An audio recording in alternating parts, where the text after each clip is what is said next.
Sa nakaraang video, matapos talunin ni Zed ang tatlong mga King Koi, ay biglang may dumating na tatlong tanod matapos marinig ang pagtama ng kidlat. Ngayon naman sa Kabanata 28, ay papalapit na ang tatlong tanod sa pinagtataguan ni Zed.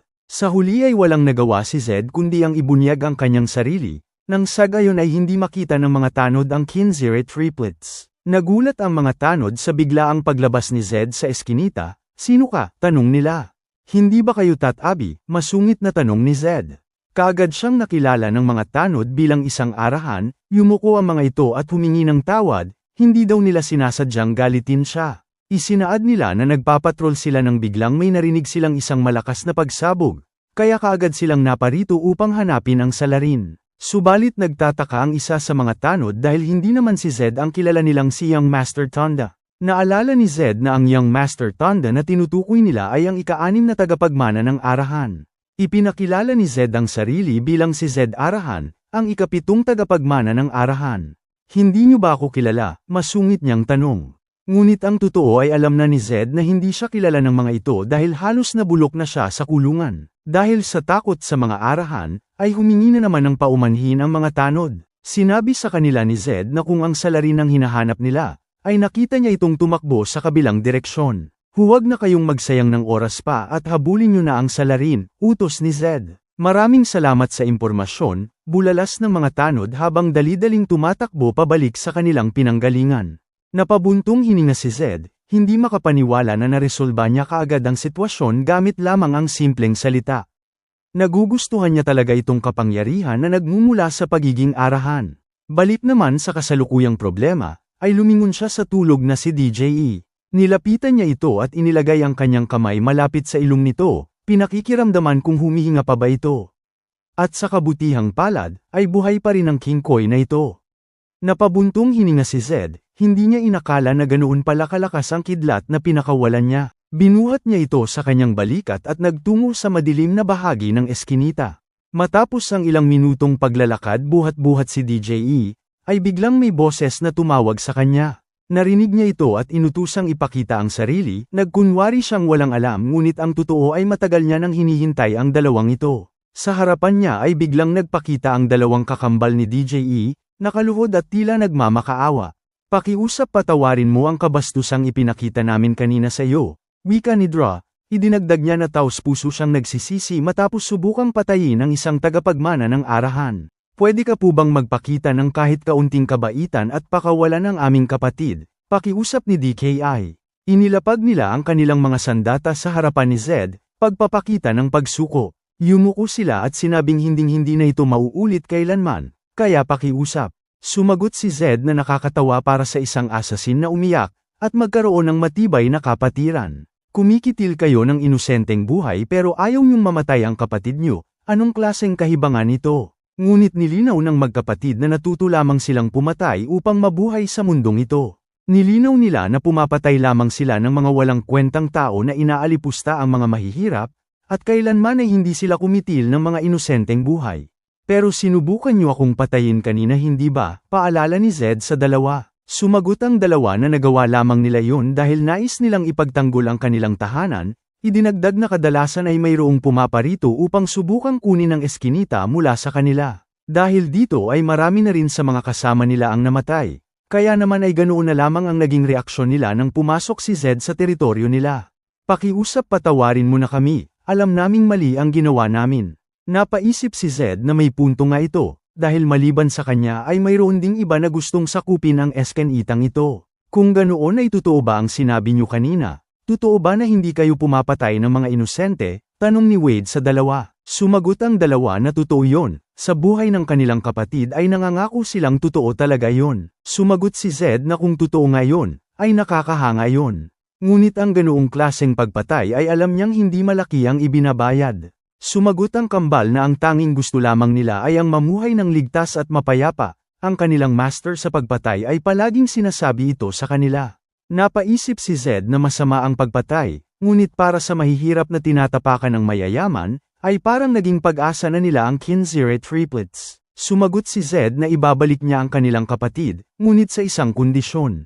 "Ano naman po yun?" tanong ng kambal. Sumagot si Zed na dalhin daw nila siya sa kanilang boss, At bilang kapalit ay tutulungan niya silang gamutin ang kanilang kapatid. Ngunit gustuhin man ng triplets, ay hindi pa rin nila magagawang tradorin ang kanilang boss. Pasensya na po at hindi posible ang hinihiling nyo.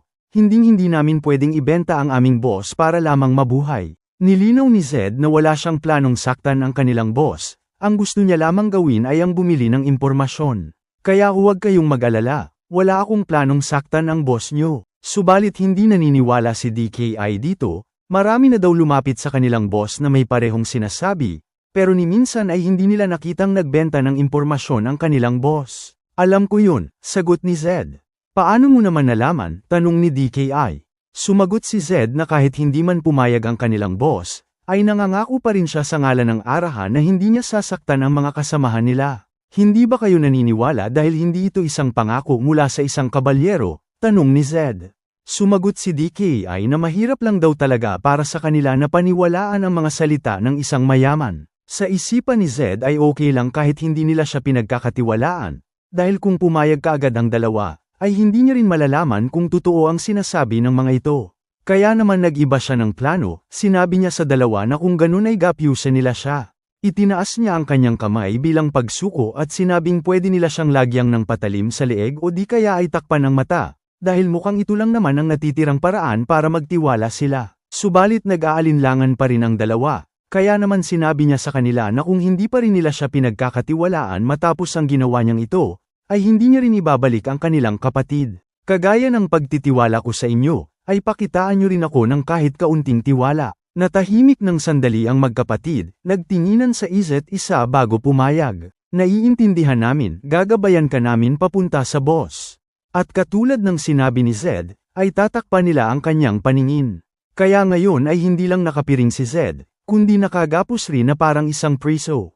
At ngayon, ay oras na para makaharap ang hari ng eskinita. Di nagtagal, matapos ang 2 oras ng paglalakad sa madilim na eskinita, ay hindi pa rin nakarating si Zed sa kanilang destinasyon. Pakiramdam din niya ay parang paulit-ulit lamang silang umiikot, kaya naman ay tinanong niya ang dalawa. Tinanong niya ang mga ito kung hinahanap ba nila ang Black Army ng arahan dahil kanina pa sila paikot-ikot, at base sa reaksyon ng dalawa, ay mukhang totoo nga ito. Sinabi sa kanila ni Zed na kung ganoon nga ang ginagawa nila, ay mas mabuting huwag na silang magsayang ng oras pa at pumunta kaagad sa kanilang boss. Sa tingin nyo ba talaga ay hindi alam ng Black Army kung nasaan ang pinagtataguan nyo? Sumagot ang dalawa na kahit ang Black Army daw ay imposibleng malaman kung nasaan ang kanilang boss. Dahil dito ay pinaalalahan sila ni Zed dahil mukhang hindi talaga kilala ng mga ito ang tunay na lakas ng arahan. Isinaad niya na ang Black Army na kilala niya ay hindi lang basta nalalaman ang lokasyon ng kanilang boss kundi kung gaano rin kalawak ang impluwensya nila. At ngayong alam nyo na ito, ay huwag na tayong magpadaloy-daloy pa. Huwag mong sabihin na nasa malapit lang pala ang Black Army, pag-aalalang tanong ni DKI. Sumagot si Zed na hindi siya nakakasigurado, pero ang talagang alam niya ay kahit gaano man sila kahirap magtago, ay mahahanap pa rin sila ng Black Army. Hindi sa minamaliit ko kayo. Pero ganoon lang talaga kalakas ang Black Army. Ganoon ba? Wika ni DKI na halatang nababalisa. At kung totoo nga yun, ay walang nagawa si DKI kundi ang dumiretso na kaagad sa kanilang boss. Di kalaunan, sa maliwanag na bahagi ng eskinita, ay sa wakas dumating na sina Zed. Patuloy silang naglakad hanggang sa tinanggal na ang pirang sa mga mata niya.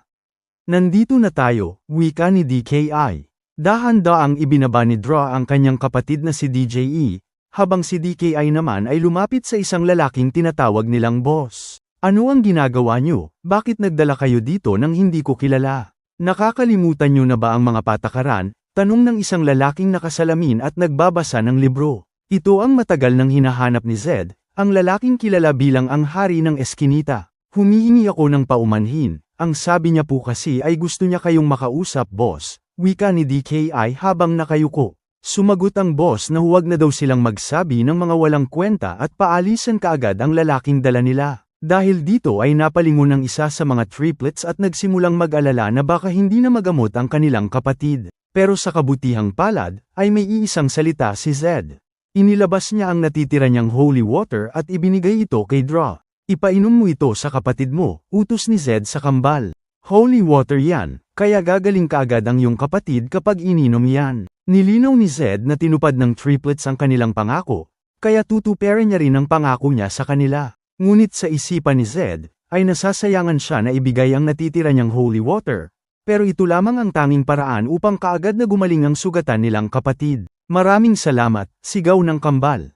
Nagulat si DKI nang biglang lumapit si Zed sa kanilang boss at sinabing gusto niyang makipagkasunduan.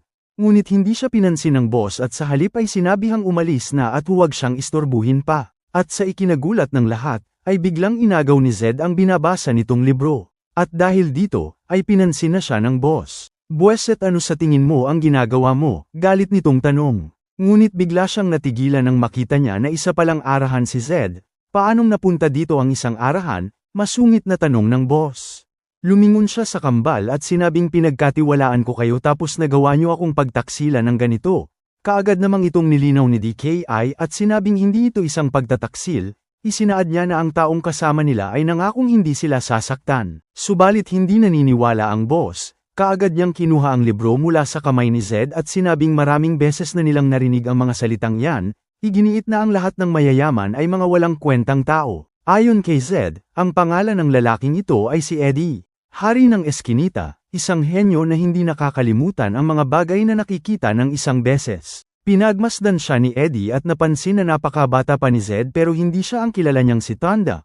Pero pamilyar sa kanya ang mukha ni Zed. Ikaw ba ang pinakabata sa arahan, ang ipinadala sa kulungan? Tanong ni Eddie. Sumagot si Zed na tama nga iyon. Hindi rin siya makapaniwala na alam din ni Eddie ang impormasyon tungkol sa kanya. So gusto mong makipagkasunduan sa akin? Tanong ni Eddie na may halong pang-aasar. Idinagdag niya na mukhang hindi ito posible dahil wala naman daw siyang kailangan kung ano mula kay Zed. Paano ka nakakasigurado kahit hindi mo pa naririnig ang gusto ko? Tanong ni Zed kay Eddie. Natawa si Eddie at sinabing ang mga mayayaman ay pare-pareho lamang. Tama ba ako? Mapang-asar na tanong ni Eddie. At nang makitang hindi nakasagot si Zed, ay naisip ni Eddie na tama nga siya.